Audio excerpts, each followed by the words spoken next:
Yung mga tao sa building guys ng Knoll building. Yeah. Ayan o. Andun sila sa labas kasi umuga yung sakyan kanina eh.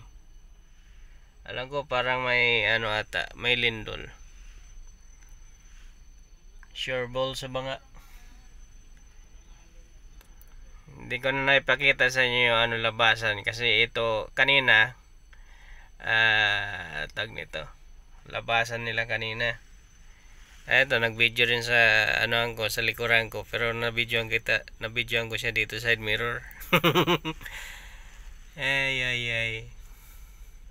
Hindi pa tumigil yung kililing guys eh. Hanggat tumutunog yan ata di sila pwedeng bumalik muna. Kasi tuloy-tuloy pa rin yung labas ng tao sa building. May naiiwan pa rin. Mahirap na. Ngayon, may lumalabas pa rin. Tuloy-tuloy. Mahirap naman nga lang matrap sa building pag nagkaroon ng aftershock guys. Mamaya mahina yung building nyo. Bumigay. Huwag naman sana. At least nasa labas na lahat ng tao. Uga na yan sa mundo ngayon. Kaya lahat na magulo. Halos wala nang pinipili ang mundo na magkaroon ng mga trahedya.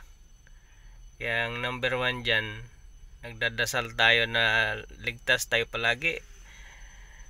Saan man tayo nagpupunta, haloob sa labas, saan man sulok ng mundo, di tayo nagkakalimot. Pagpasok, paglabas, pagtulog, paggising, kailangan di ka nagkakalimot dyan guys. Ang dami oh. Pagalis nitong puting carnival. Ayan o. May design din siya. Yung carnival o. May construction pa naman dyan na building sa yan o.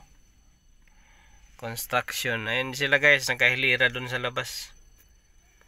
Maraming tawag nito. Ayan o. Palapitin natin konti. Ayan. Dami nila. Ayan.